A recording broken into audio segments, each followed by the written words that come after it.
Let's get started with what's going on between Hezbollah and Israel.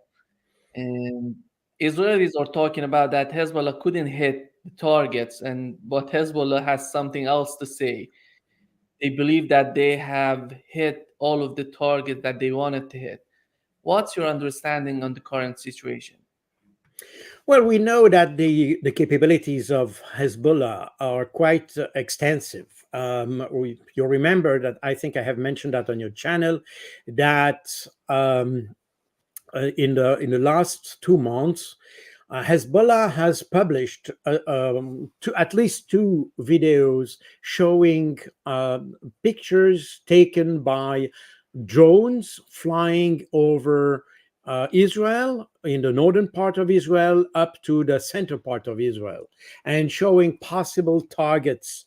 And the idea, I think, was to demonstrate to Israel and to the world that Hezbollah had capabilities to enter the Israeli airspace without being harmed by any of the Iron Dome or David Sling systems. And in fact, I remember that these overflights were seen with extremely the concern by the Israeli general staff, because they saw that their airspace is absolutely not tight. So, and as they launched this operation against Fuad Shukr in Beirut a couple of weeks ago, Hezbollah vowed to reply. And as we have seen, by the way, with Iran, we have seen that Hezbollah has not replied immediately. They have probably carefully planned their operation. It's the use of various flying objects, I could say. That means rockets and drones. And probably they selected the items in order to to lure the air defense systems, and some others that were designed to attack and to destroy some objectives. And so that was carefully planned, carefully organized. The idea was not to target civilians. They have target only military objectives. And that's very interesting, because as the Iranians did on the 13th of April, that was in fact, it's deterrence somehow. It's a deterrence operation that aims at showing Israel that they have the capabilities to reach very sensitive and military targets without touching the civilian population. And it's interesting because it shows exactly the opposite of the Israeli doctrine, that in fact put emphasis on the destruction, including civilians. I mean, the Israeli have put deterrence based on destruction of brutality, while Iranians and Hezbollah have put their deterrence under the technical capabilities and accuracy. So it's a totally different point of view in terms of the kind of deterrence that is used on both sides. In that particular case, the Israeli claim to have launched a preemptive operation with 100 aircraft, and they claim to have destroyed something like 6,000 rockets. I'm not sure about these figures, but that's the figure claimed by Israel. In my view, it's a very, very, let's say, overestimated result, but okay, that's what they say. The thing is that apparently this preemptive strike didn't preempt anything, because Hezbollah was able to respond with 340 drones and rockets on selected targets. And these targets, they are basically what we can see that according to the data provided by the Hezbollah, so that's Operation Arbain, and you see the targets in the occupied Golan here. They are all military base, military uh, uh, um, settlements, and intelligence gathering situation, like in Maidan, for instance. Here in the middle, this is an intelligence gathering installation that was in fact targeted many times by Hezbollah, successfully targeted by Hezbollah several times in the last 6 months. And we see different targets that have been already targeted, by the way, by Hezbollah. And apparently, the air defense was not able, even if it was replaced by Israel, it was not able to protect these sites. So we see that it is a very wide-reaching type of target, but all military. And in addition to that, apparently, the Hezbollah claimed to have reached also the Glilot base uh, close to Tel Aviv. This area. This is a brown shaded area that, in fact, is the headquarters of the Mossad. That means the Foreign Intelligence Institute or Organization of Israel, and which is co-located with the headquarters of the unit 1000 or 8200, 8200 unit, which is the SIGINT structure of the military intelligence. So it's the equivalent of the NSA in United States. It's quite extensive. It is a quite performing agency, by the way. This unit belongs to the Aman, which is the military intelligence. And the result of these of the unit 8200 is shared between the Mossad, which is, the Mossad, in fact, is a civilian organization, civilian intelligence organization. The Aman is military, but Unit 8200 share these results with the military, with the civilians. So this is close to Tel Aviv, meaning that the Hezbollah was able to reach very deep into the Israeli territory. The Israeli government didn't confirm that, for obvious reasons, by the way. At the same time, they banned and forbid any publication of because there is always a huge amount of people who can record these attacks and show the results and allow some kind of battle damage assessment, if you want, based on civilian cell phones and things like this.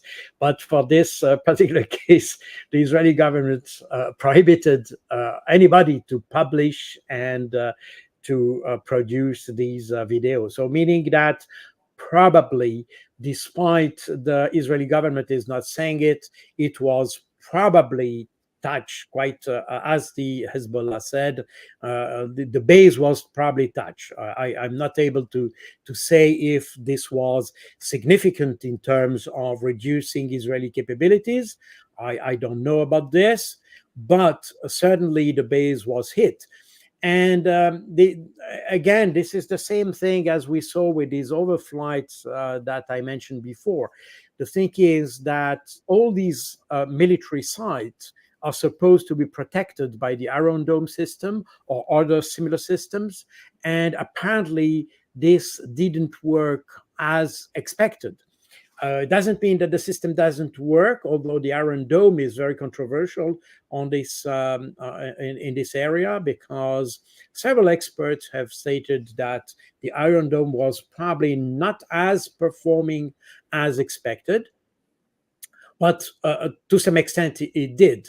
And probably the Hezbollah planned the operation exactly as the Iranians did in April, meaning that a large amount of drones were supposed to be destroyed because they were supposed to lure the anti drone systems, and thus allowing the real, if I could put it that way, if I can put it that way, the real drones to attack selected objectives. As you see, there are about 12, 15 selected objectives. So among the 350 objects that were sent by, or yes, fired by Hezbollah, you just need to have 15 that reach the objective. You don't need to have 340. But the 320 are here just to take to attract the fire from the air defense. So that's exactly what the Iranians did in April. You remember that after the Iranian attack, the Israelis said, well, we destroyed 95% of the missile. But that's how the operation was designed. So, you send items that are supposed to be destroyed, and so this is a way to saturate the air defense, and thus allowing the missile the right missiles to attack, to reach the right objectives. So this is extremely wide situation, and apparently the Hezbollah has used exactly the same idea this time. So even if we don't know exactly the extent of the damage caused, the thing is that the Hezbollah was able to penetrate the Israeli airspace, was able to target military items, and regardless of the damage, this demonstrates a high capability in penetrating something which is supposed to be impenetrable. So we are here in a very much, and I think that was the idea, very much a deterrence operation, as tried to do the Iranians. I said tried because it didn't preempt or prevent the Israelis to strike against Ismail Haniyeh in Tehran later. But and that's why, by the way, if you have a reply or response from the Iranians, it will just raise the level of the deterrence type of operation. It will certainly not be a strike aimed at destroying Israel, as some people think. I don't think it's the idea of Iran. Iran never said that they wanted to destroy Israel, but they want certainly to deter Israel to conduct further operations on their territory. And I think that's exactly the same thing with Hezbollah. And it's interesting to see that in the past 40 years, we have seen many, many attacks from Israel into Lebanese territory, but the Hezbollah was not really in a position to provide a response to these strikes. And today, apparently, the Hezbollah has such capabilities that allow to have a full-fledged type of doctrine in terms of deterrence, and to provide a response, a very effective one. And as we have seen since October, because just to remind the audience that Hezbollah has aimed at support the Palestinian operation in Gaza by attracting, if you want, or pinning down Israeli troops in the north of the country.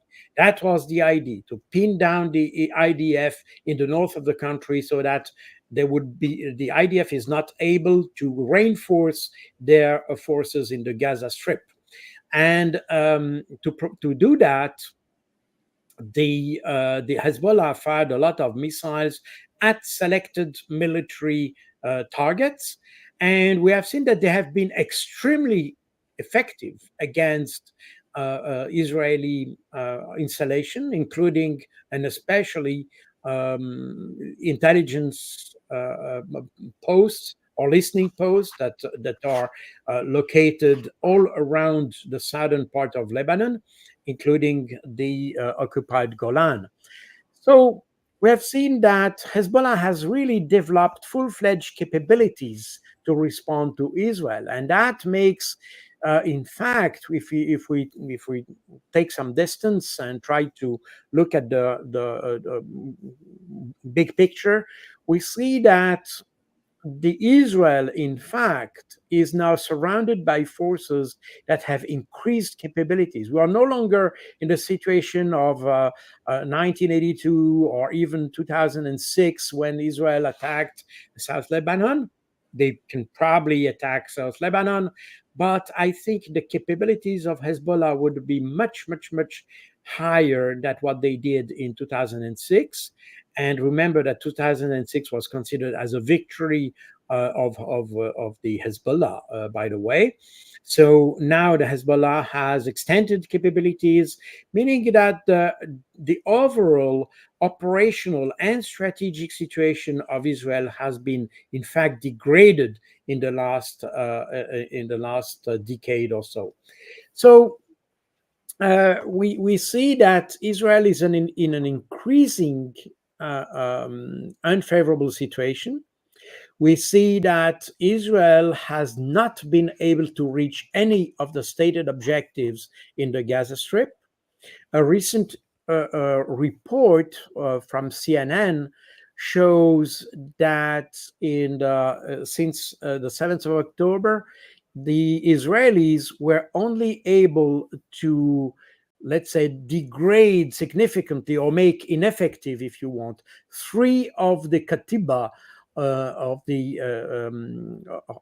Hamas. The Hamas contains, or the Katayeb el Qassam includes something like between 24 or 30 Katiba, which is the equivalent of a battalion. And out of these 24 to 30, only 3 have been rendered ineffective by Israel in the last 10 months or so.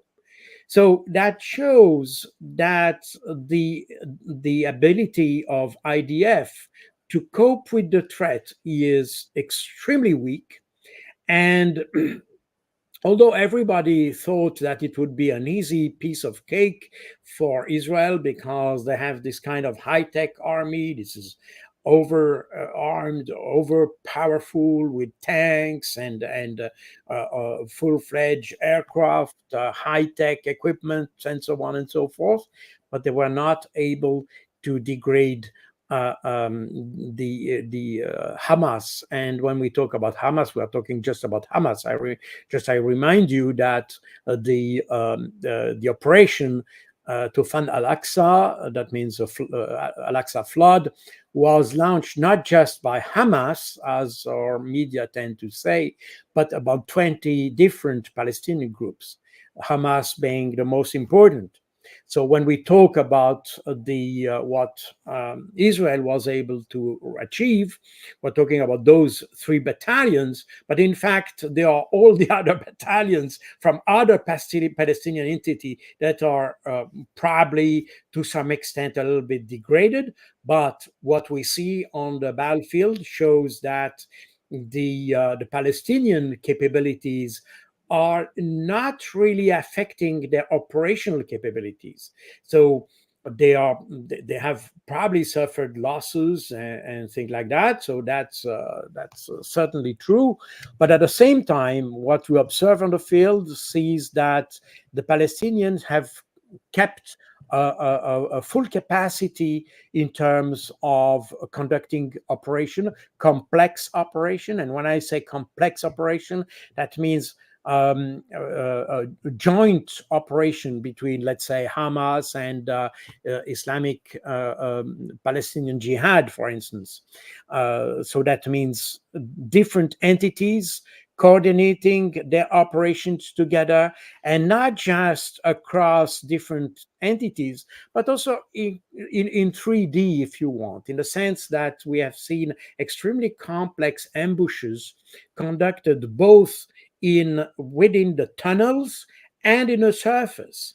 So the Palestinians are able to coordinate operations both when because Israelis tried to fight in those famous tunnels that you have in Gaza. So you have special forces, they entered those tunnels, and the Palestinians were able to ambush them both in the tunnels, I mean in the depths or underground, and overground, the entities that are over. So that means extremely complex ambush, because that requires very sophisticated coordination mechanisms, including communication equipment.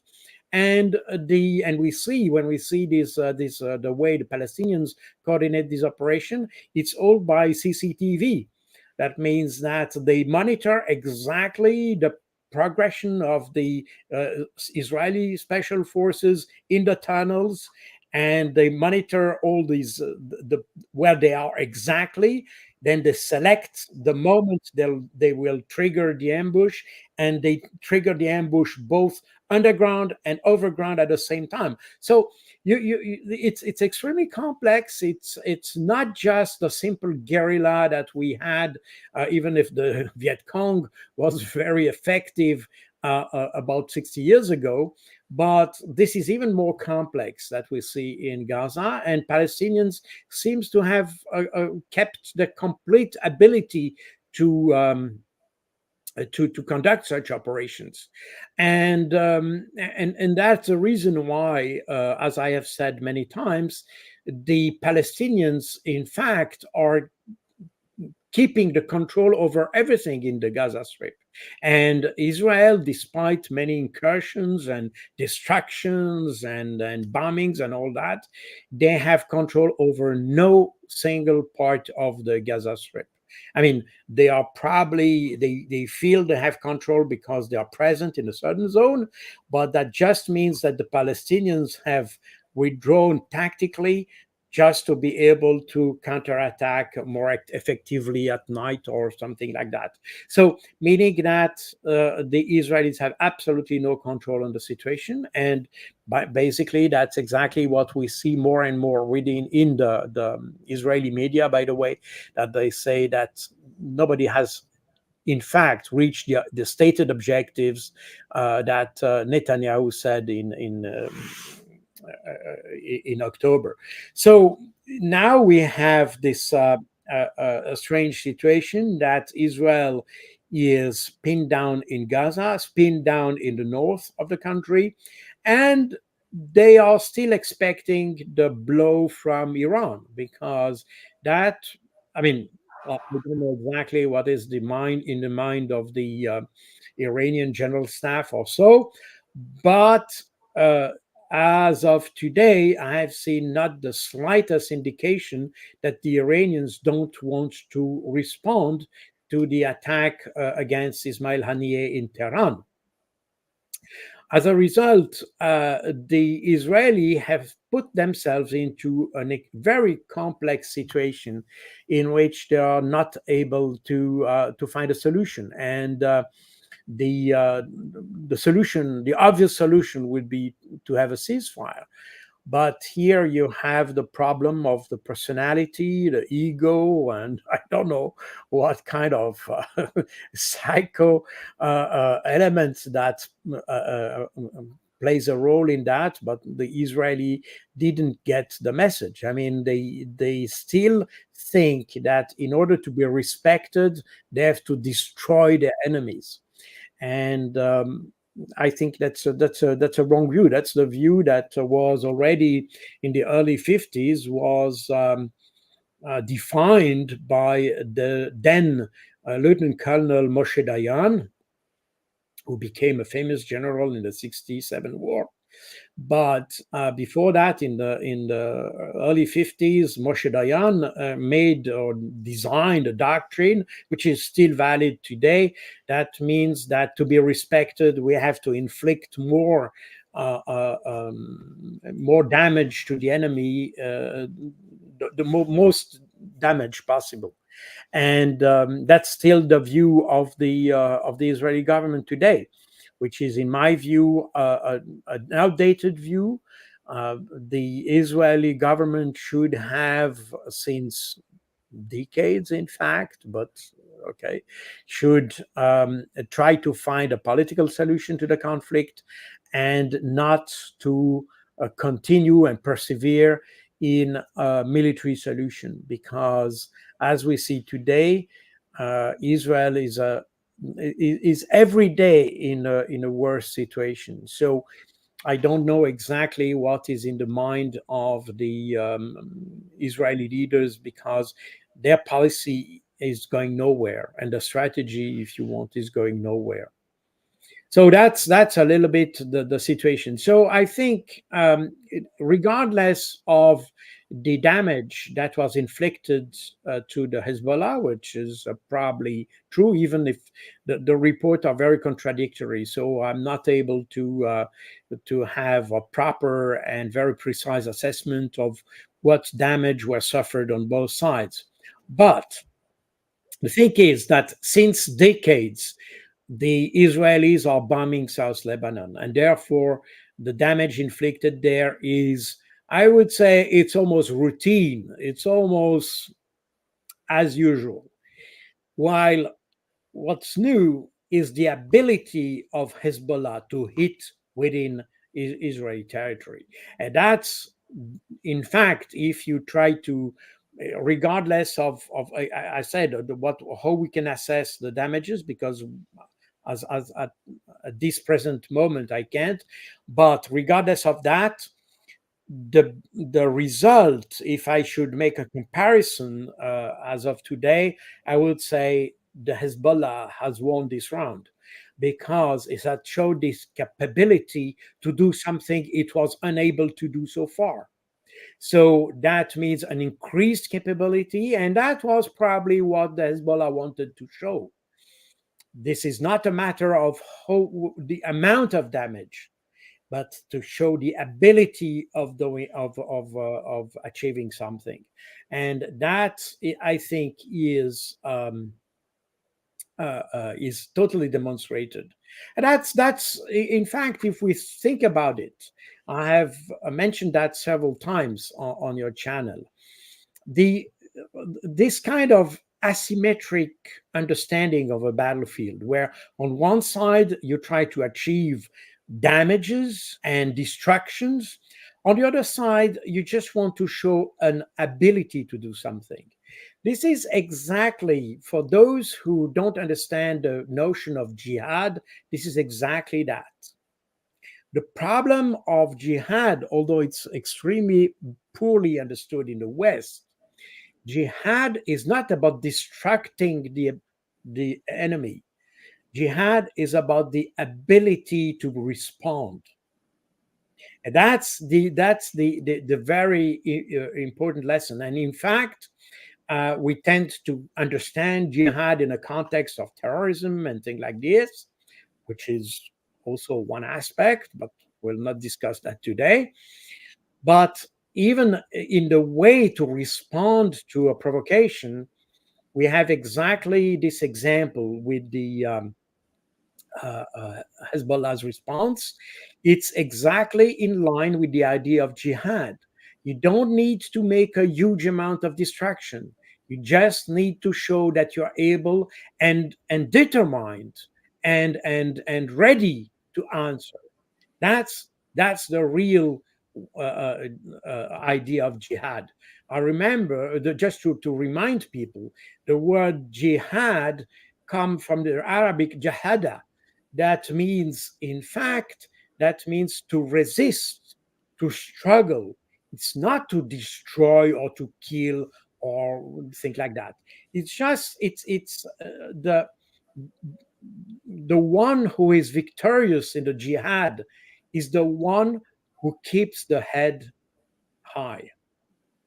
That's the essence of jihad, keeping the head high, as opposed to the one who bend the head and accept the enemy.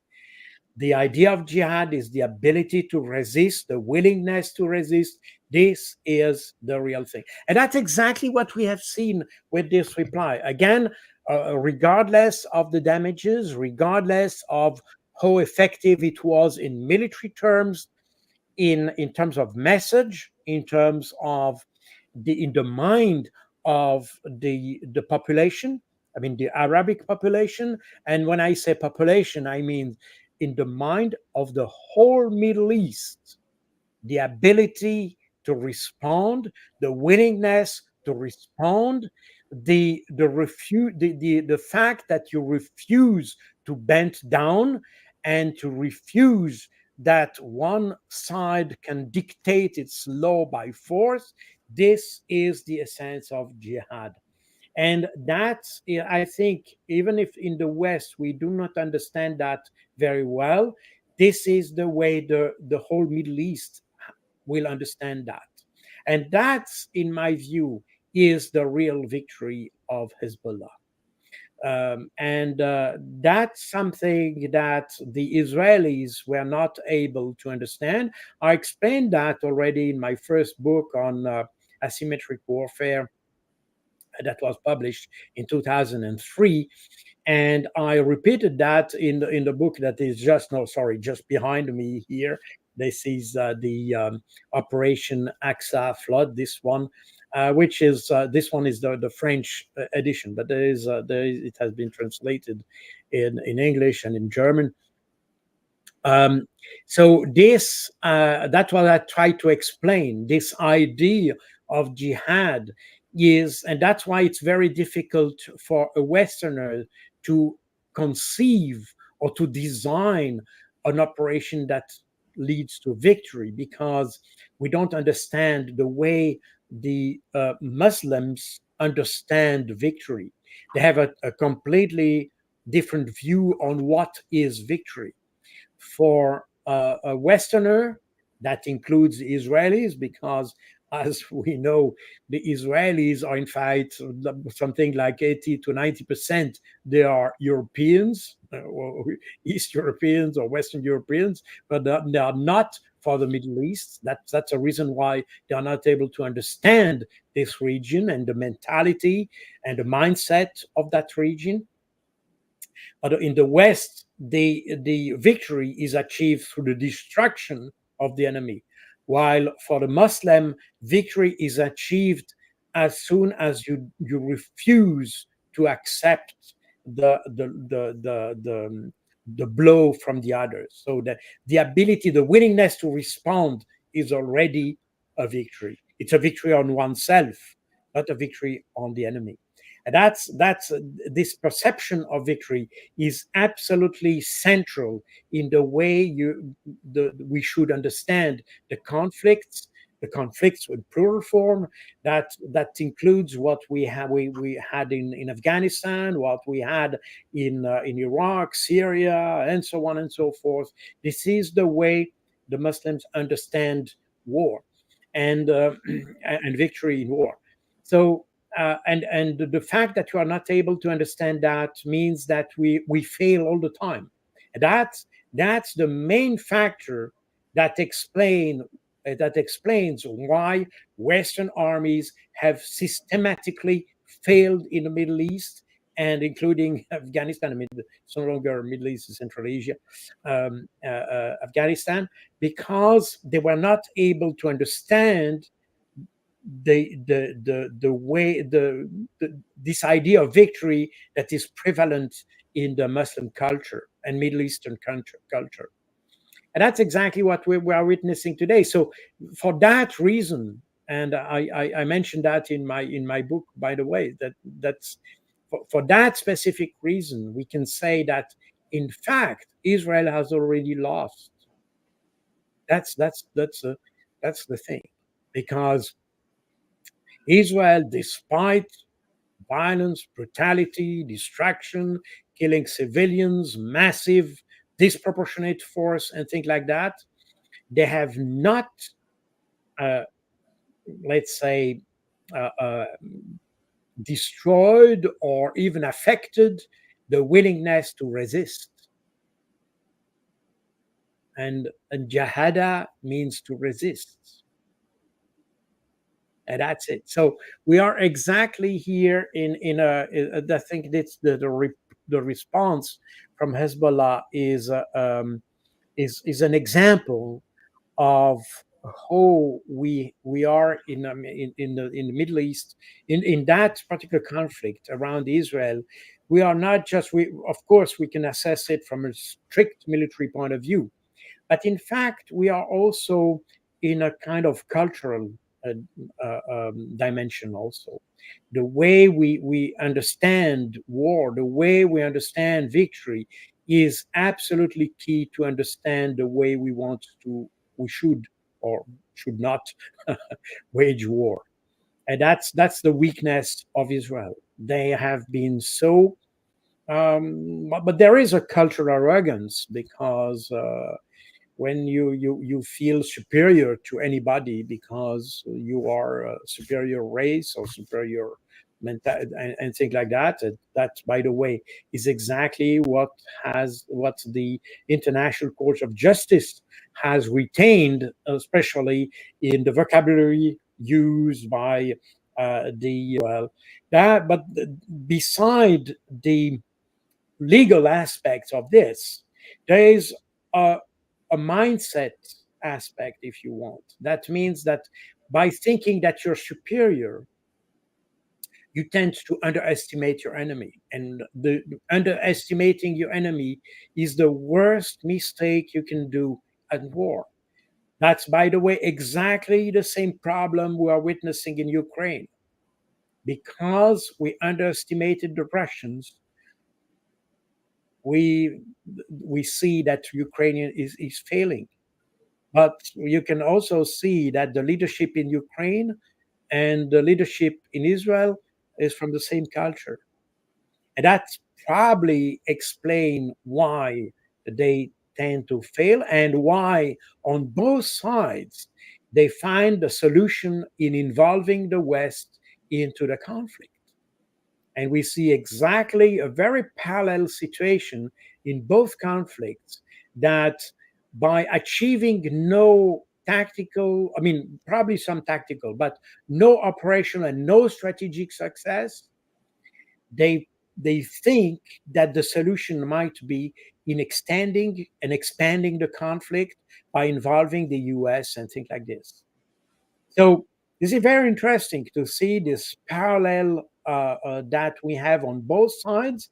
We have on both sides uh, uh, leaders that are desperate to find a solution. They are on both sides considering they are superior intellectually and morally superior to their enemy, and therefore that they tend to underestimate the enemy. They tend to over evaluate their own strength, and on both sides they failed. And and we see that again the problem, the only solution is, as we say in French, to flee forward and find a solution by extending the conflict. It's very interesting because we see if we compare the conflicts since I started this comparison, uh, everybody has complained, and I saw that in an article, by the way. I don't know. I probably it was Simplicius the Thinker or things like that. It's not my thought, but I think it's a very appropriate. I think it's him, but I'm not sure. He said, "Well, we or the West is criticizing or mocking the Russians because they were not able to fight the most powerful army in Europe for 2 years, And on the other side, we see the most technological advanced and most powerful army of the Middle East, which is not able to address a very tiny portion of territory with people fighting with just Kalashnikov and RPG-7 and with almost no means. And we see that that shows that the art of war is something a little bit more complex than what our journalists are figuring out.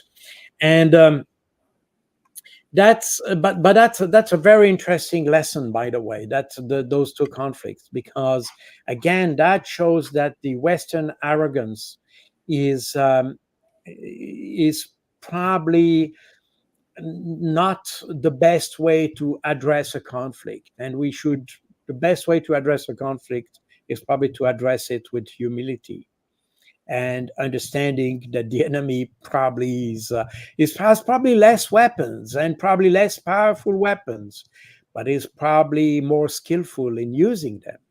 And that's the thing. As I said before, and that's also something we can also take this lesson from the Ukrainian side. The problem is not the number of weapons, nor the power and the destructive power of the weaponry. This is not the most important thing. The most important thing is how skillfully, how well you can use the weapon or the what you have at hand, and integrated them in a sound and consistent doctrinal approach to the battle. And by the way, this is not new. We remember that the Viet Cong, as I mentioned before, in Vietnam War, was able to fight against the most powerful army of the world. I mean, the USSR forces at the time, with very, very unsophisticated means, very, we could even say primitive, but they were used very skillfully, very at the right place at the right moment, with the economy of force, which is, by the way, economy of force is a almost universal principle of war. That to achieve some success, you should use the right amount of force. But if you try to use more force than needed, then you are just wasting your resources. And if you don't have enough, then you are not achieving a success. So you need to have the right amount of forces, and probably those forces like Hezbollah, Hamas, and others who maybe are not have not access to illimited uh, um, capacities and things like this. They have to manage their forces with smartly, and they are doing so, and they are using that in very sound strategies. And we see that that's blatantly uh, uh, demonstrated in Gaza, where the Hamas has obviously not all the resources that you may expect in such a very tiny piece of land. But what they are achieving in terms of military success is absolutely remarkable, because with a very few amount of ammunition and things, they can do the maximum with the few equipment they have. While on the other hand, Israelis tend to have unlimited amount of ammunition, and they tend to waste that, and therefore they are not able to integrate that in a sound and consistent operational capability, if you want. And that's exactly, we have seen exactly the same thing on the Ukrainian side, if you want, because the Ukrainians have received a lot of equipment from the West, a lot of ammunition and things like that, but they are not able to integrate that into something which is consistent in a consistent machinery that can achieve success. And that is also exposed in this offensive in Kursk, by the way. While on the other hand, on the other side, the Russians, they have a lot of equipment and all that, but this equipment is consistently integrated into a consistent approach of warfare, a consistent doctrinal approach, a consistent approach to operational art, and operations are consistent with the strategy and all that. And that's in fact the software of the conflict is what is essential for the victory. It's not the hardware. The hardware helps, of course. If you don't have any weapon, it's very difficult to achieve anything. But I would here say provocatively that what is the key aspect to victory is to have a sound approach of war, something a consistent integration of what you have, regardless of what you have. The ability to integrate that into something consistent is more important than the quantity of weapon you have. And that's what the Ukrainians have not understood yet. And that's what the Israelis have not understood yet. Yeah.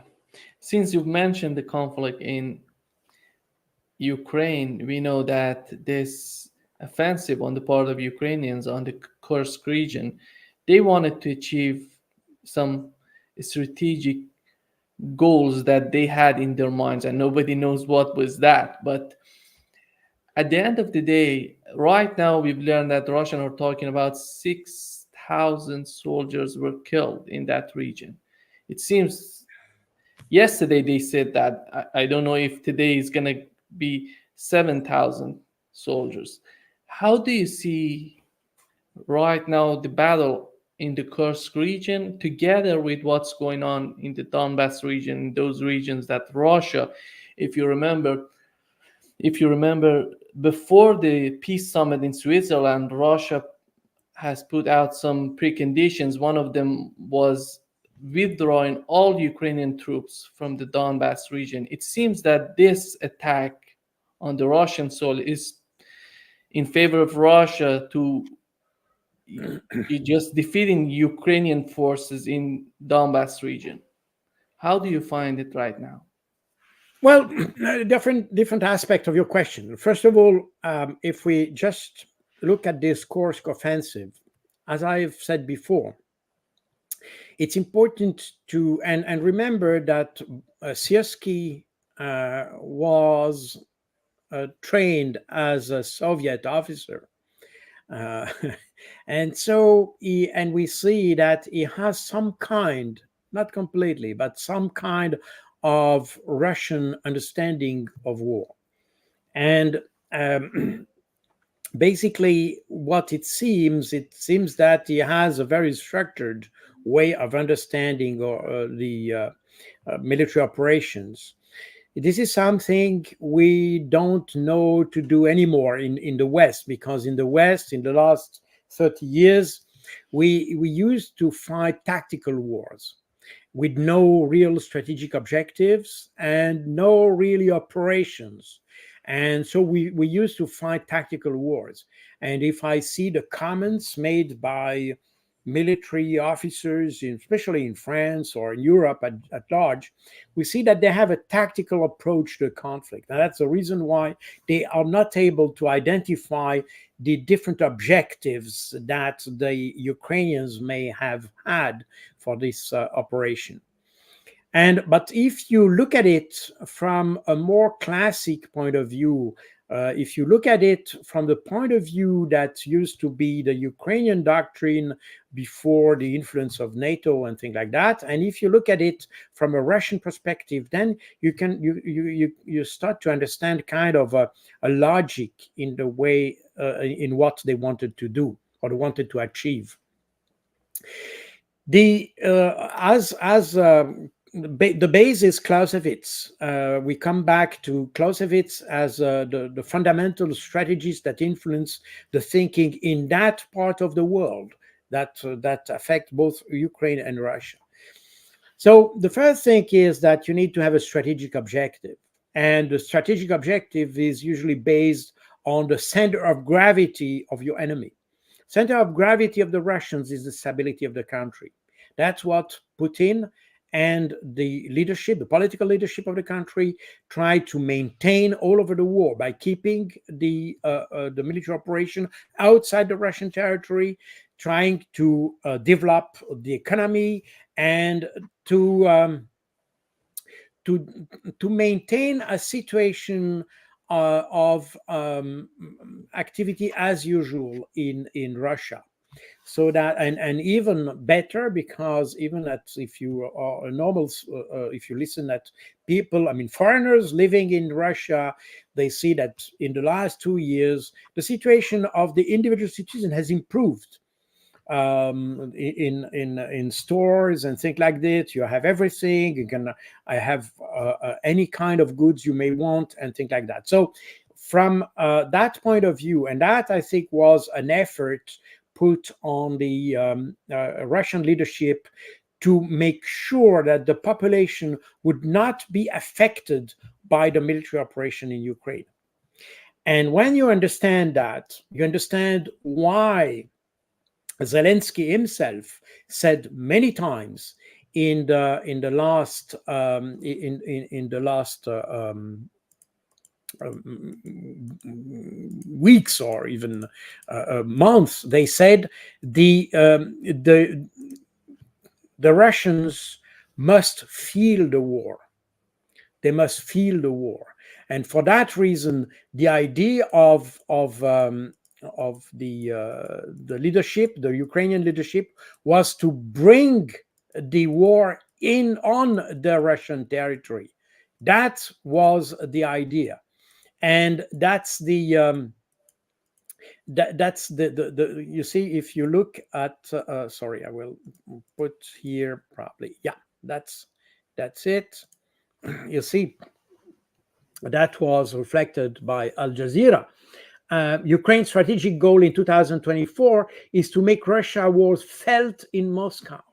So that's very much the idea that the Ukrainians had, and I think even, well, it's in French. Sorry about that, but it says that Russia must feel the war, and that was said by Zelensky. So we are in that kind of situation where the Ukrainians try to destabilize somehow the situation in Russia by bringing the war on Russian territory. It's not new because it relates to the terrorist attack that you had with Tatarsky, with Alexander Dugin, with different attacks also on the Crimea Peninsula, and in against, for instance, early warning radars and things like this. So the idea was definitely to bring, through terror attack and things like this, to bring the war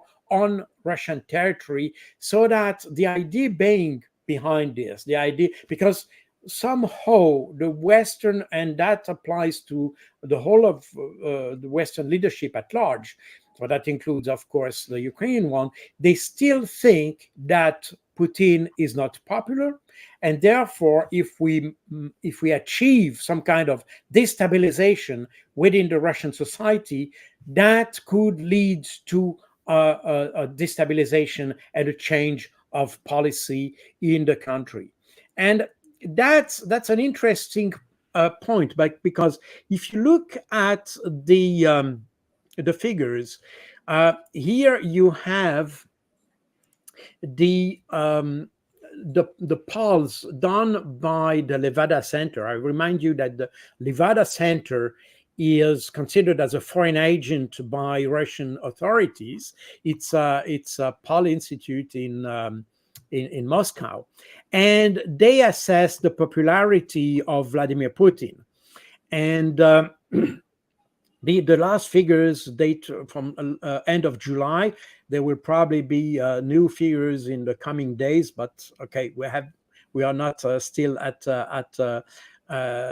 before the beginning of the Ukrainian offensive in Kursk, by the way.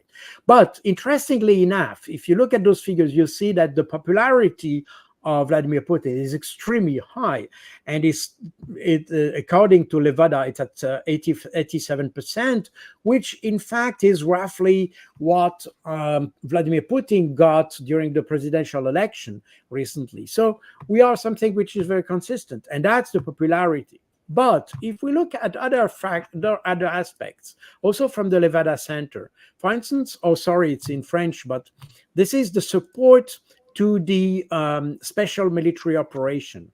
And we see that even in blue line, you have the people who support the military operation in Ukraine, and in the red dot line, you have those who are negative towards this operation. But it's interesting to see that although you have quite a stable assessment by the population of the negative, let's say, aspect of the operation, you see that those who support the operation tend to decrease. Again, these are the figures up to end of July, but it shows a slight decrease in supporting the military operation. If we go further and look at the support to negotiation, and I remind you that essentially the Russian government used to support negotiation. They don't want to negotiation under they want honest negotiation, as they had in March 2022 and things like this. So they want, but in essence, the Russian government is not adverse to any negotiation. By the way, you mentioned what Vladimir Putin said in June. That was the 14th of June this year. He didn't say that he was against negotiation, as you said, but he established some conditions, defined conditions under which Russia would engage into talks about it. But interestingly enough, if you look at the evolution of the support to negotiation in Russia, so the red line shows those who support negotiation, and the blue line supports the continuation of military operation. And you see here again that the support to the military operation tend to decrease, while the support to negotiation tend to increase since May this year. Nota bene, in May, that's when you had the Russian operation starting against Kharkov. So basically, you have probably in the Russian population a sense that this war is going probably too long, and probably it's time to engage into some kind of talks. And that's probably what explains the reason for the Ukrainians to think that by making an operation on the Russian territory, you may increase this sense of willingness to negotiation by the Russian population. That's probably that. I don't know for sure, but that's my analysis of the situation. Because you see that again, this would be consistent with what Zelensky has said in the last weeks. That means to make Russians feel the war. So that would be a strategic objective. And by the way, to bring the Russians to the negotiation table with a Ukrainian advantage.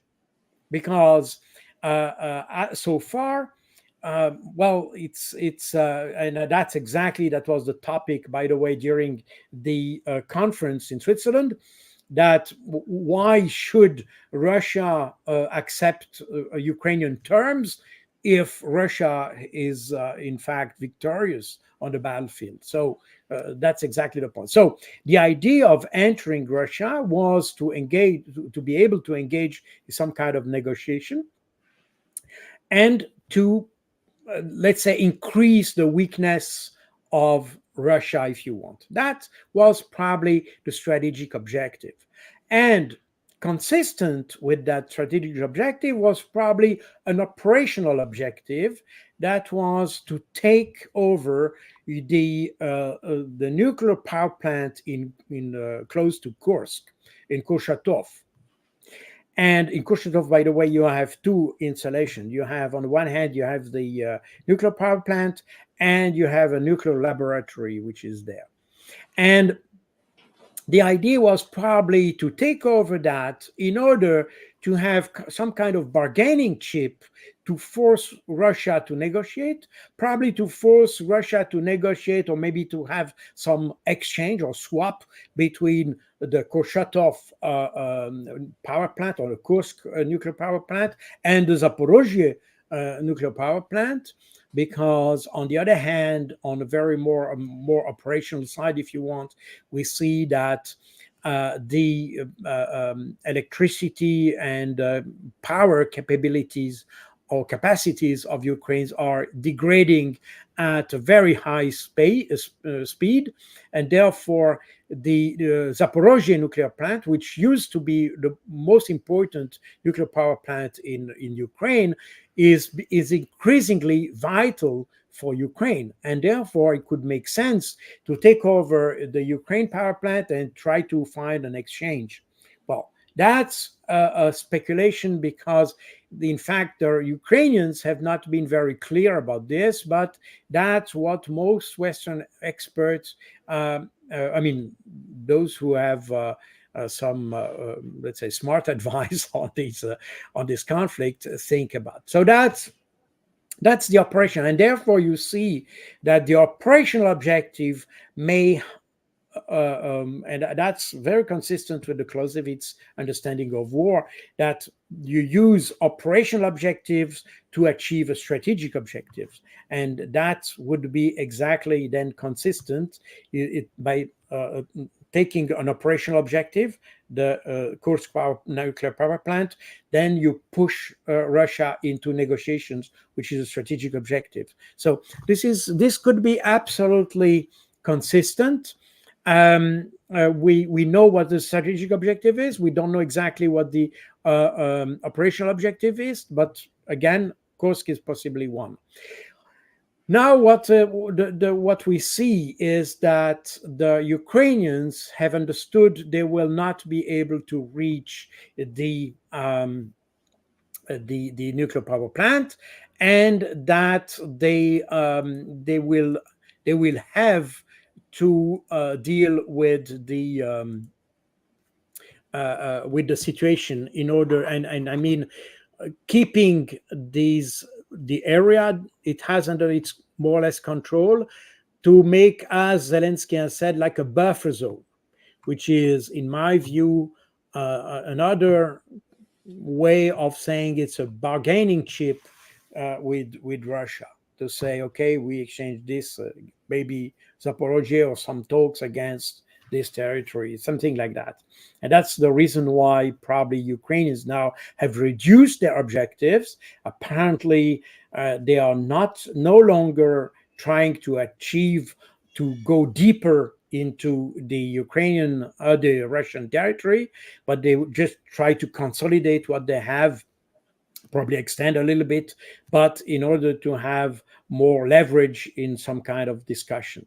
That's probably that. And so Sudja, for instance, is a tactical objective, has probably never been an operational objective. But today, as they are not able to achieve the Kursk, or to reach the Kursk nuclear power plant, just achieving a buffer zone or trying to keep control over the territory they have is probably the new operational objective, to push Russia into, or not to push, but to have something to negotiate with the Russians. Let's put it that way. So that's a little bit the situation as we have.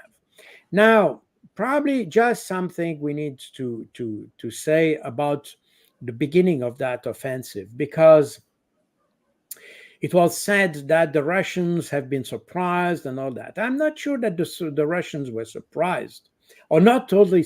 I mean, they were not surprised that something would happen. They knew that, because what we have seen And probably we can see that very soon they that's where you have the nuclear power plant here in the north, by the way.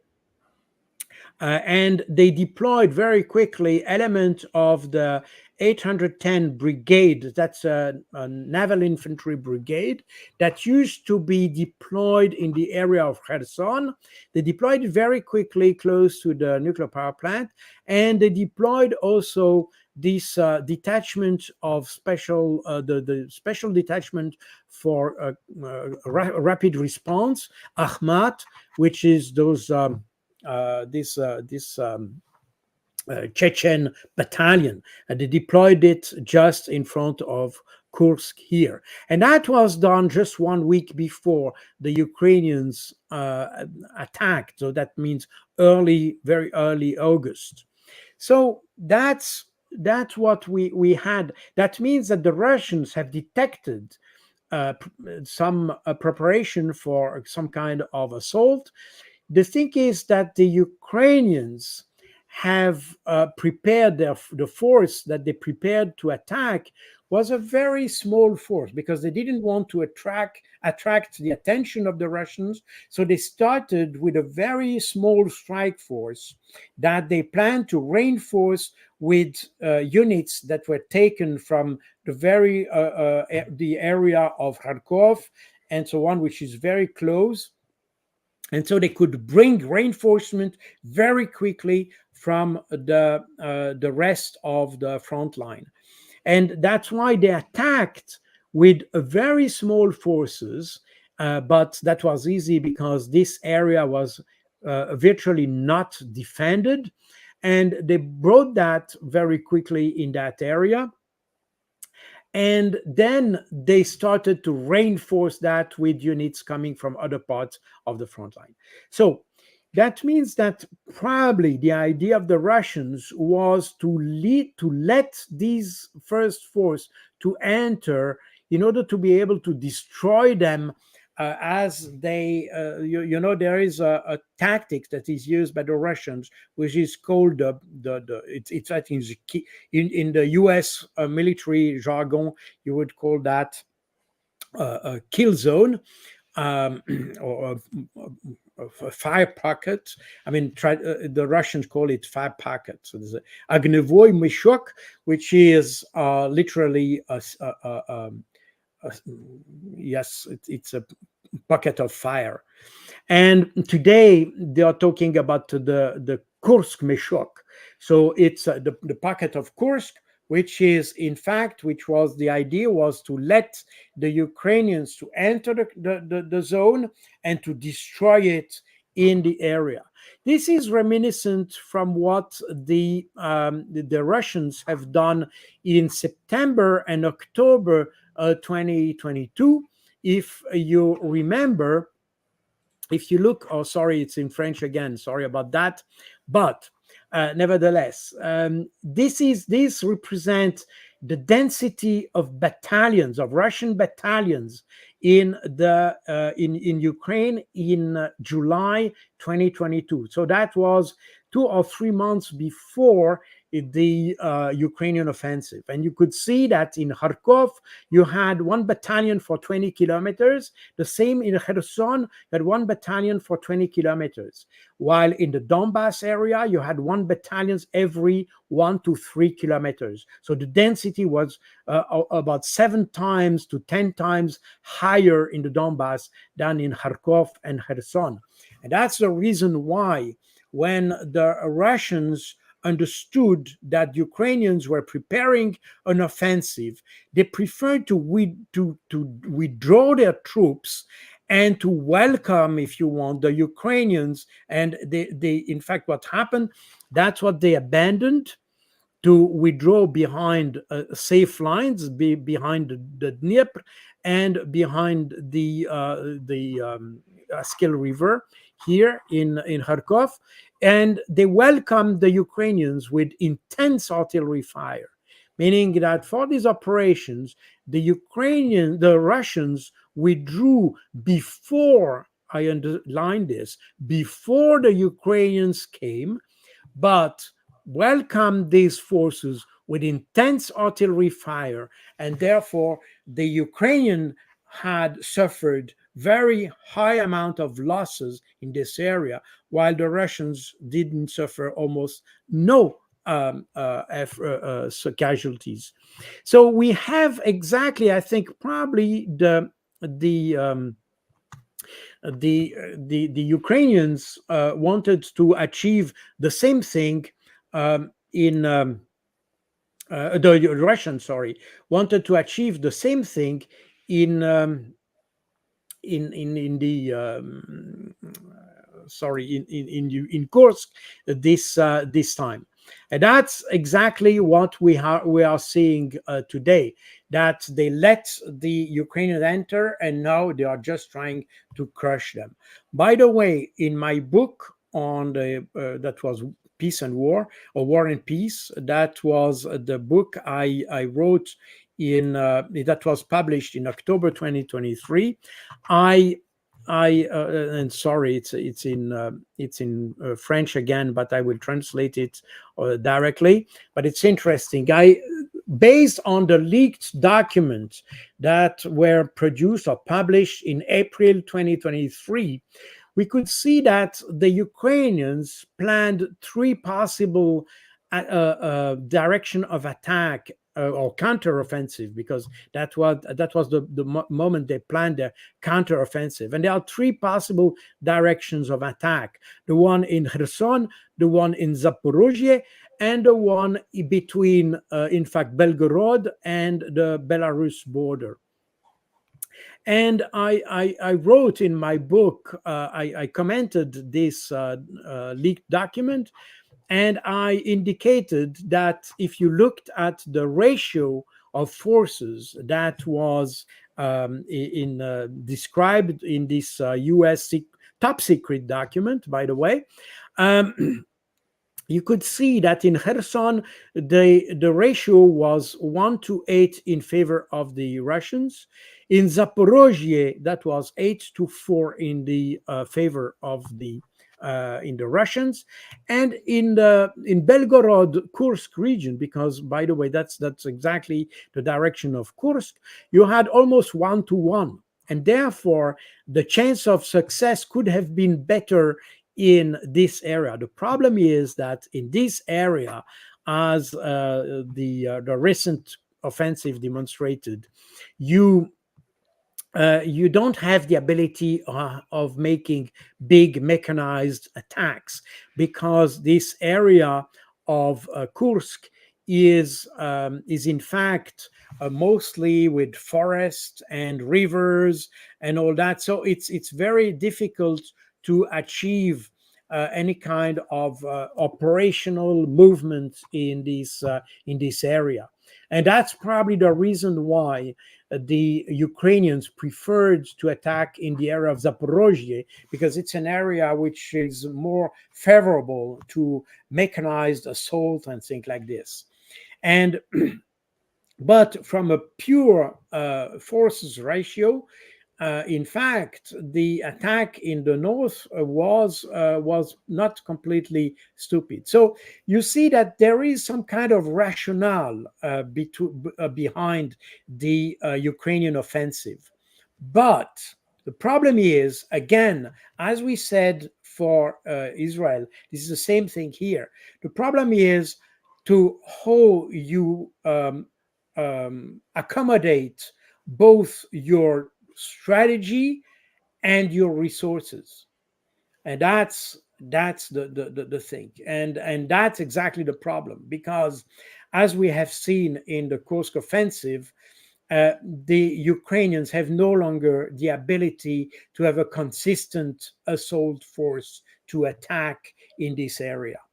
They tried to have a couple of tanks, but as I said before, it's not an area which is very favorable to tanks, and therefore the tanks are limited to the roads, essentially. And that's for that reason the armored vehicles that were used by the Ukrainians in this offensive were destroyed almost immediately. But what is also interesting is to see the composition of the forces that were committed to Kursk. In fact, you have all kind of armored vehicles. You had all PT-91 uh, Polish tanks. You had former T-72 Czech tanks.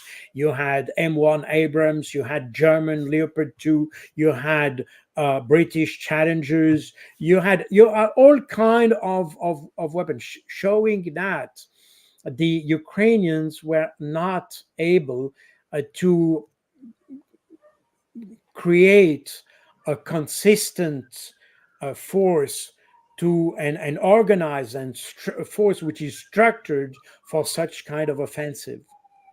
They used just what they had at hand and sent them on the against the Russians, and that's exactly, that's a tactical war. It's not no longer operational art, if you want. This is very much a kind of do-it-yourself kind of thing. And you use a little bit what you have and you try to do something. And that's exactly the reason why this offensive is doomed to fail. And that's in essence what we are seeing today.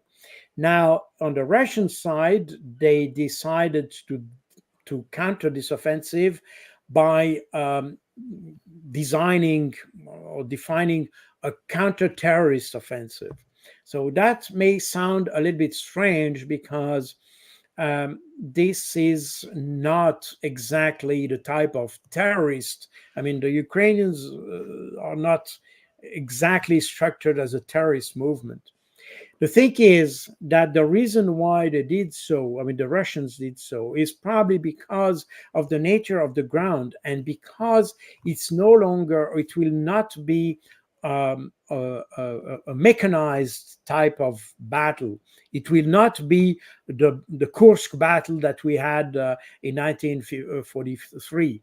It will be infantry fighting. It will be fighting in forest combat, in forest combat, in rough terrain and things like this. So it, in fact, the units that are in fact committed by the Russians in this area are called Okhotniki, and the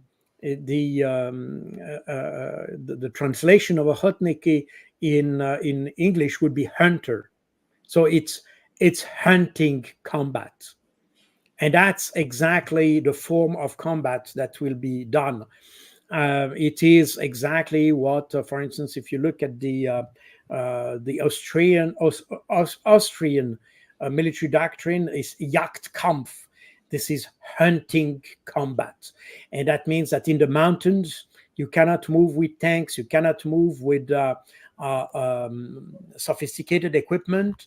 Basically, the combat is done by the infantrymen, with little small groups and infantry groups and things like that, mostly with support of helicopters or things like that.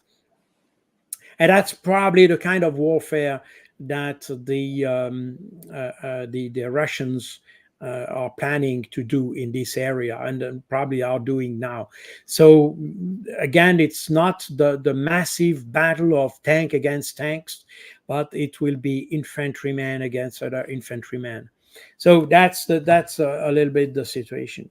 But on the other hand, what we see, as you mentioned, the terrible losses that are suffered by the Ukrainians. And in fact, again, I'm sorry because it's partly in French. I can show you the table I put together, the table of the losses suffered by Ukraine. These are figures provided by the Russian Ministry of Defense. So I'm not sure if those figures are accurate. We don't have any other figures, by the way. So I take this as they are.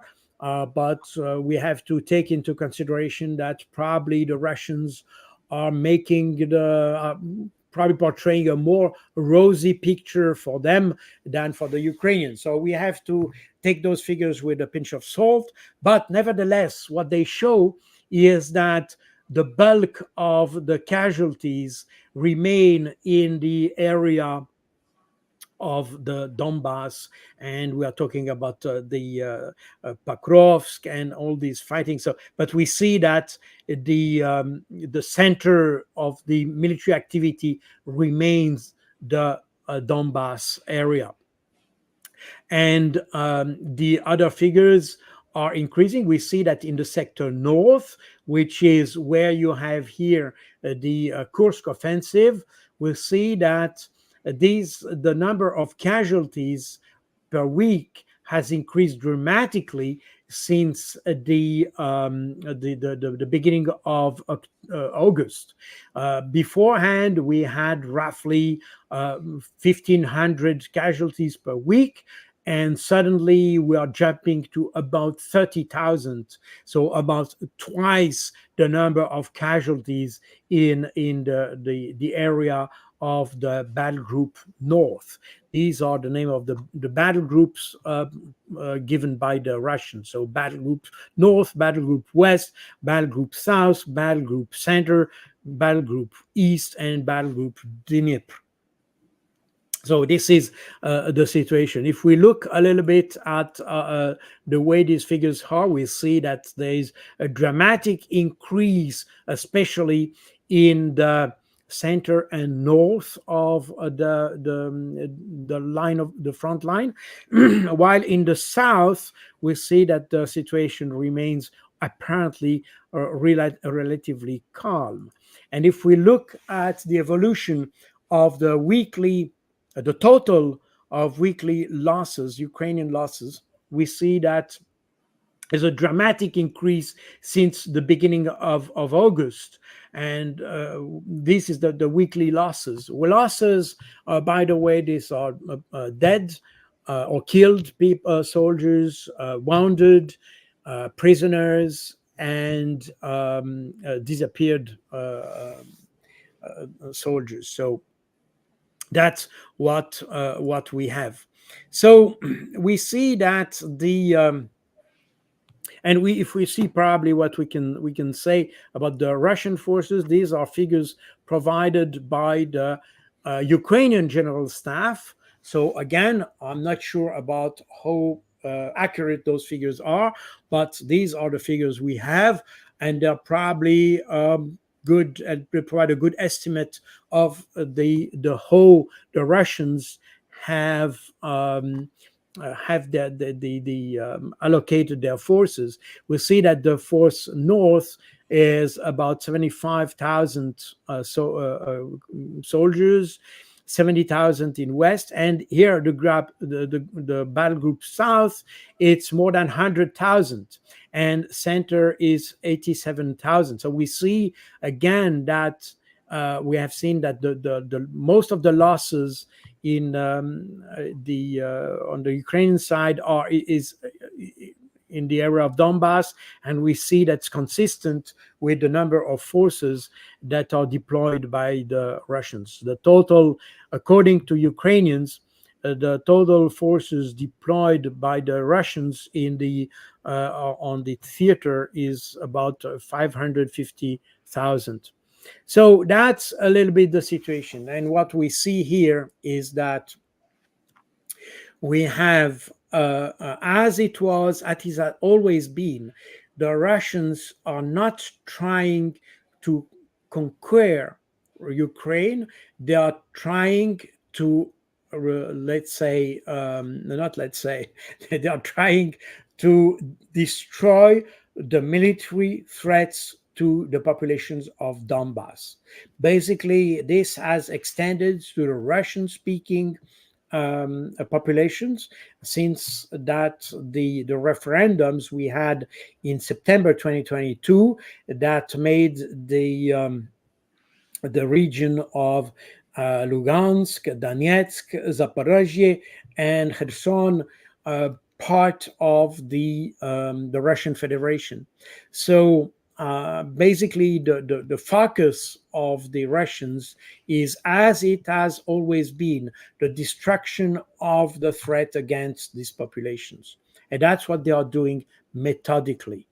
Now, I think, and that's also coming back to the issue of negotiation. As I said before, the Russian leadership has never been adverse to negotiation, but today they have understood that if there is a negotiation, there needs to be very solid guarantees, because last time they almost reached an agreement, and that was in March or early April 2022. You remember that Boris Johnson came in and just make the whole thing collapse. And even at that time, remember that the Russians were ready to abandon all the territory they had under their control. So that illustrates the fact that the aim of the Russians is not to gain territory, but to achieve a peaceful settlement for these Russian population in Ukraine. So that that was the idea, and today they see that the Russians see that if, regardless of who signed the agreement, if there is no solid approval from Western countries, this agreement will not be effective. As a result, the Russians said, by the way, that they prefer to negotiate directly with the US, because at the end of the day, this is the US who has, let's say, the upper hand on the whole conflict, including some kind of influence over the Ukraine. I say some kind because, again, the offensive in the Kursk offensive was apparently not approved by the US. And that indicates probably that the U.S. is not 100%, has not 100% control over what the Ukrainians do. But this is the topic. We'll not discuss that now. But the thing is that for now, the Russians, now that they have to force Ukraine to talk, and they have to force not just Ukraine but also the West to talk, and that's the reason why probably they show some more aggressiveness. And we have seen in the last couple of days this very, very tough missile offensive against Ukraine, and that's probably a sign. I mean, against Ukraine, it's against mostly infrastructure, mostly energy infrastructure.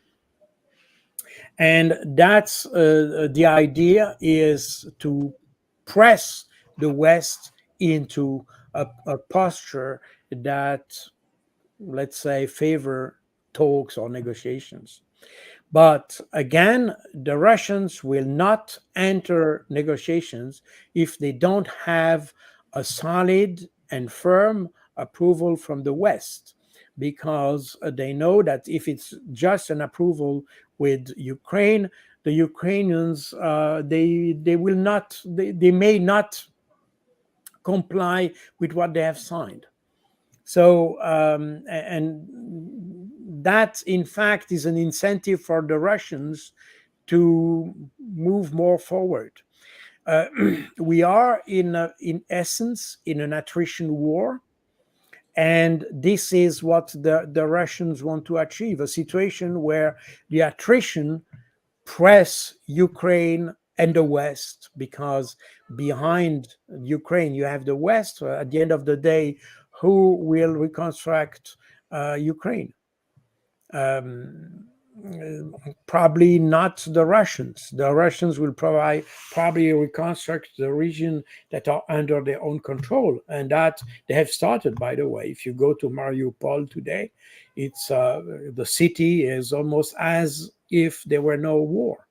So they have reconstructed infrastructure. They rushed to rebuild building and flats and things like that for the local population. They have restored the streets and all that. They have done an extraordinary effort to help the population to return to normal life. And if you go to Donetsk, you have the same thing.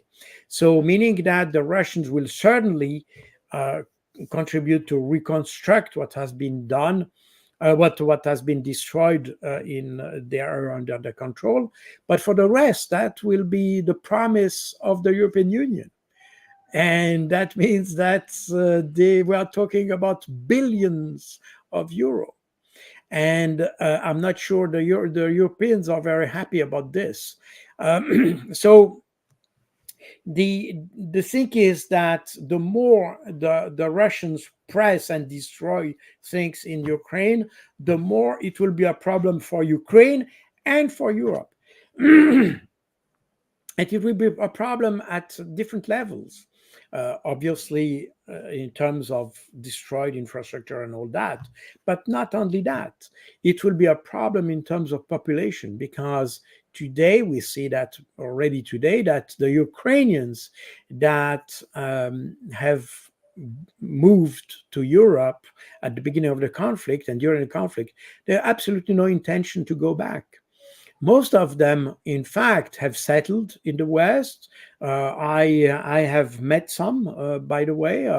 They follow they read my books and follow the videos in which I appear, and even some stopped me here in Brussels and thanked me for what I have done, for what I'm doing, because that gives for them a very clear picture of the situation in Ukraine, because they are not very confident that the information provided by the Western media is very accurate or objective. And therefore, I have many Ukrainians in my audience, by the way. But but that shows also that these guys they are not returning to Ukraine, meaning that the manpower that will be required to rebuild the country will not be there, and the rebuilding Ukraine will require huge investment. I mean, for infrastructure, structures, and nobody is ready to do that anymore. Or let's say less and less people are ready to do it. Let's put it that way. So, meaning that this attrition war, which is conducted by Russian, is in fact extremely powerful.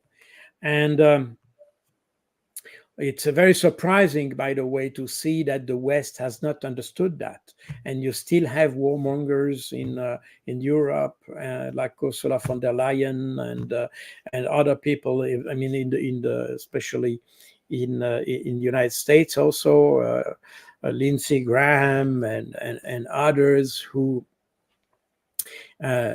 think that the aim of the war is just to weaken Russia, and therefore we need to conduct a war regardless of the price paid by the Ukrainians and Ukraine as a country. So we are in a situation in which we are accelerating the fall of Ukraine.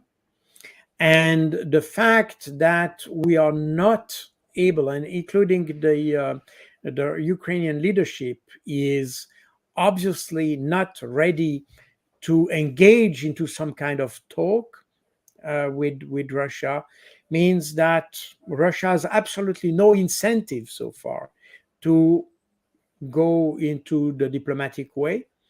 And the success that they have on the battlefield is almost an incentive to continue the fight, in fact. So that's where we are today.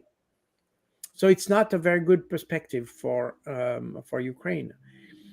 And again, it's very surprising, because what we are witnessing today, of course, we have this offensive in Kursk, which is new, but it's not significantly, it doesn't affect significantly what's going on in Ukraine. It doesn't change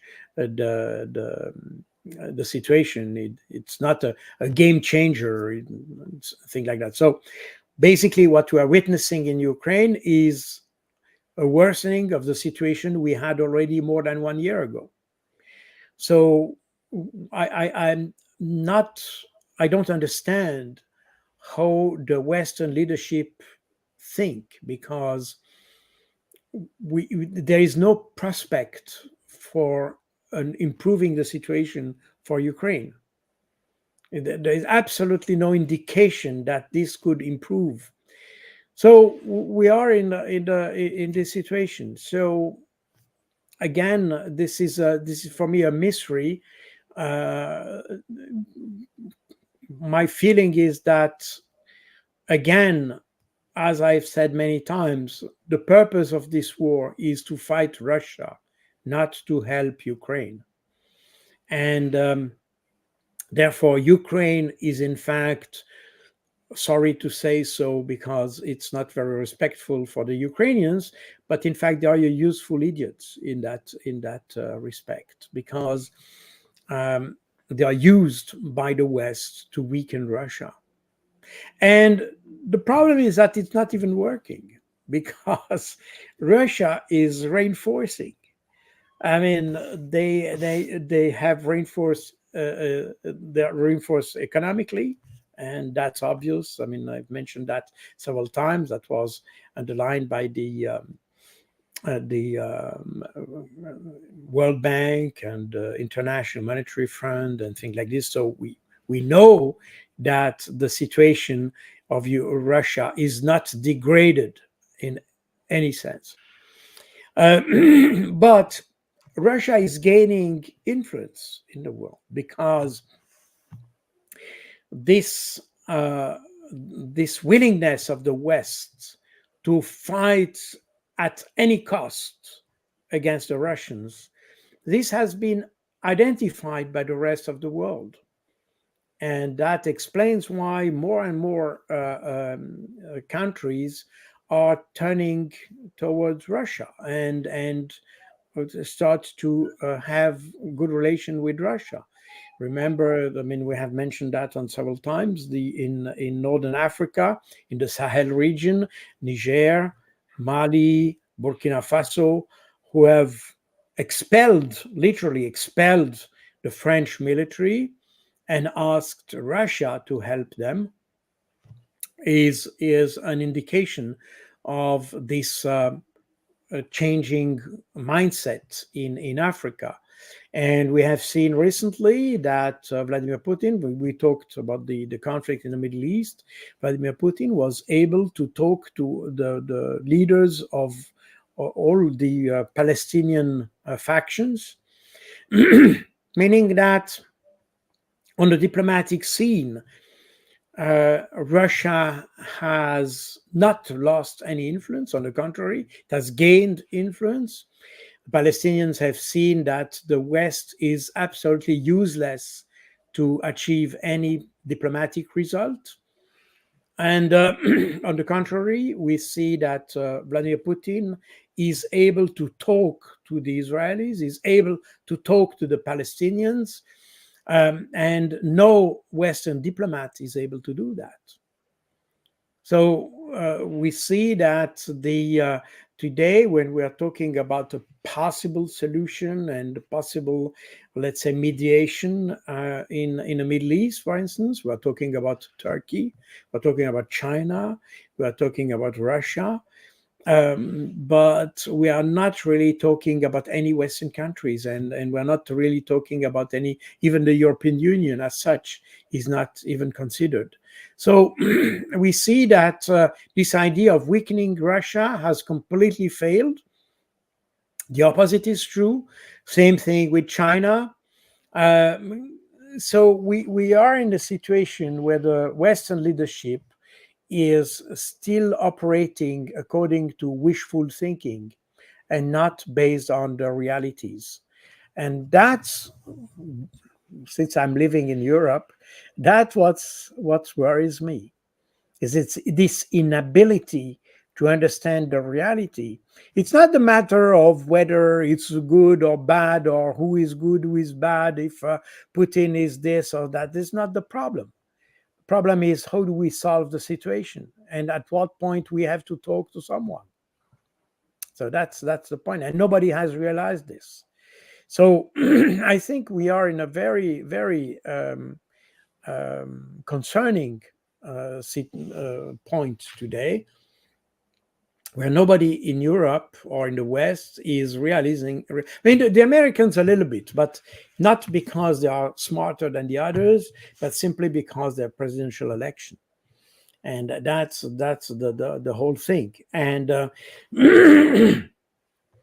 the idea would be for uh, in support of Kamala Harris, that the current administration could achieve some kind of success by starting some kind of talks or negotiation.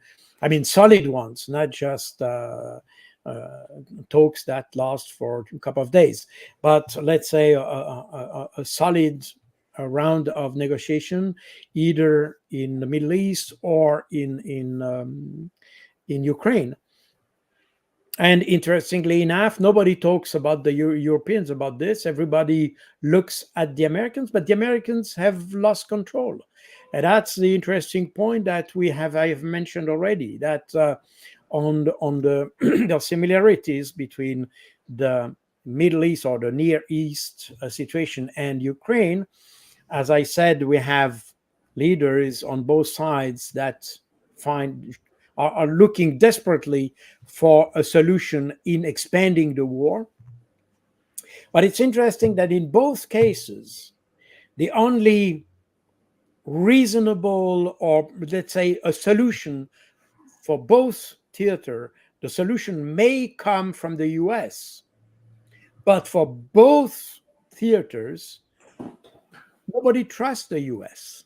And the thing is that we have seen that the Ukrainians have started their operation in in Kursk without the approval of the Americans, and the same happened to the attack of Ismail Haniyeh in Tehran. So we see that the two leaders try to expand the conflict, but in a way that, I mean, they don't consult with the Americans before. So that means that the Americans tend to lose control over these leaders. And since no other has any leverage on those, we see that there is a risk of having these fanatical leaders uh, getting loose, completely loose. So far, they were maintained by the Americans, and the Americans tried to control the situation somehow by restricting the use of some weapons and things like this, or by trying to make some pressures. I mean, the pressures against Israel were not exactly pressures, but they, at least they were in the in the narrative. They tried to do so, but. But we see that the Americans have totally lost control over that. Both Netanyahu and Zelensky are totally loose cannons.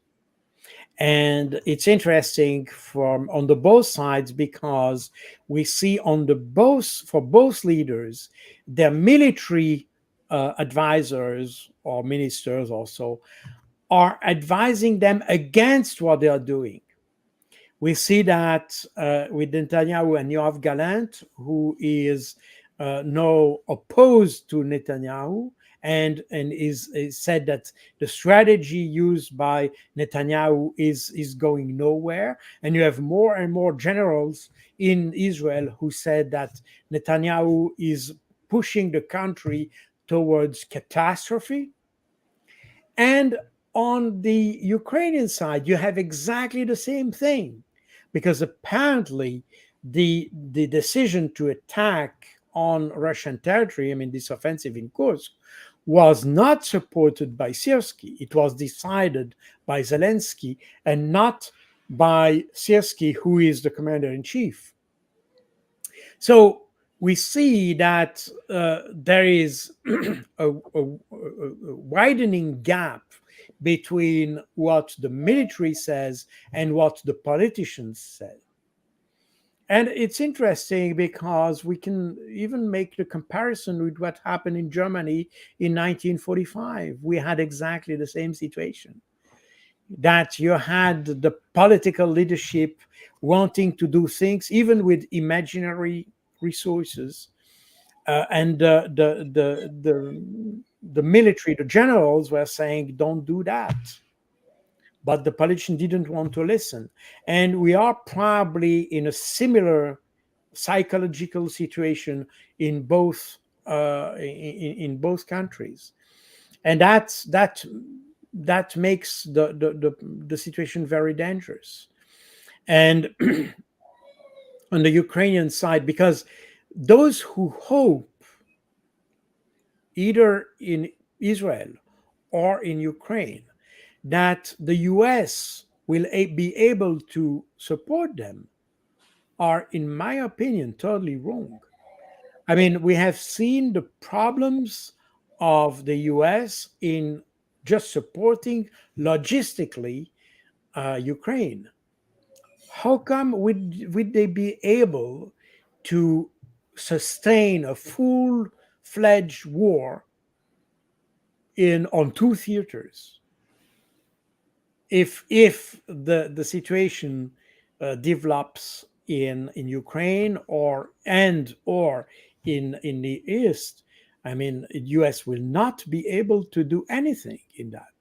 And the Middle East, we have seen that US has been involved since 2003 in Iraq, in Syria, in Afghanistan. I mean, Afghanistan was in 2001, but without any success. So if the US wants to enter this conflict or to engage into a wider conflict, a regional conflict, what do they expect? Do they expect more success than what they achieved in 20 years in other parts of the Middle East? You know, this is extremely, we're in a situation extremely concerning, and the US military power is so extended all over the world that in fact it becomes inefficient and probably ineffective, but certainly inefficient, because they spend a lot of money for very little result. And I'm not sure that the US would be able see what the US was not even able to solve the situation in the Red Sea with the Houthis.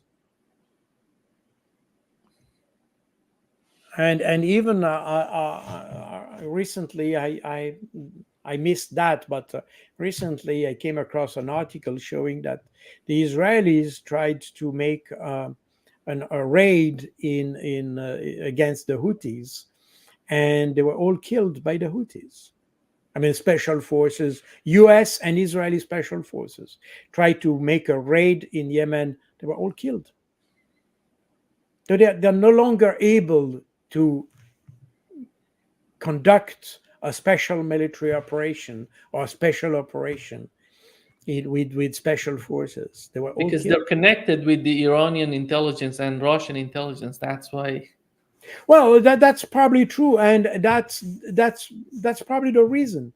But you know, at the same time, those who think that they can count with the superpower, the US capabilities, and all that, they are probably wrong, because despite the number of aircraft carriers and destroyers and aircraft and stealth things and all that, they are not able to achieve and to achieve objectives on the ground.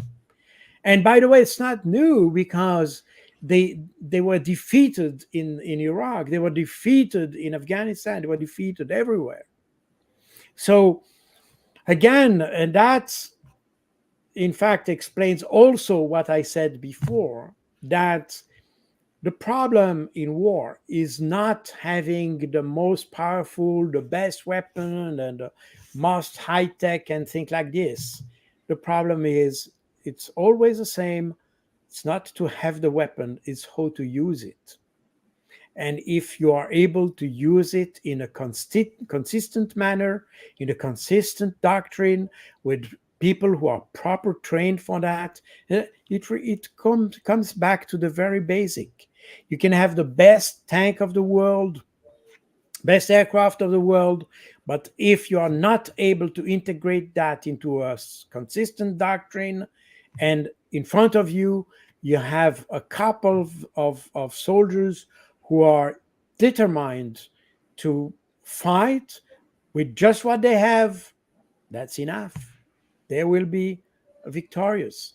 And so we have to be very careful with this kind of bean counting in comparing forces. Again, it's important to come back to the Russian art of war, that in fact it's not, they are not using the Western concept of balance of forces, which is essentially bean counting. You count the beans on each side. The Russians have a more holistic understanding of war, and they understand the correlation of forces, meaning that they see the war as a tree, and every single branch is equally important in achieving the objectives. And that explains also why, for the Russians, it was equally important to keep and maintain stability in Russia itself, and keeping the stores with all the food necessary, with all the goods that you may want. That's equally important as the type of equipment you have on the battlefield, because at the end of the day, winning a war is winning on all these aspects. And that's a very a strong understanding of war on the Russian thinking. This correlation of forces means that you need to understand the war not just as what happens tactically on the battlefield, but you have to take the bigger picture and understand what is going on the economic side, on the societal side, on everything. And that the way they achieve victory. And that's how, so far at least, the Russians are achieving a successful operation. Yeah. Thank you so much for being with us today. Great pleasure as always. It's my pleasure to be invited by you. Thank you very much. My pleasure. Thank you.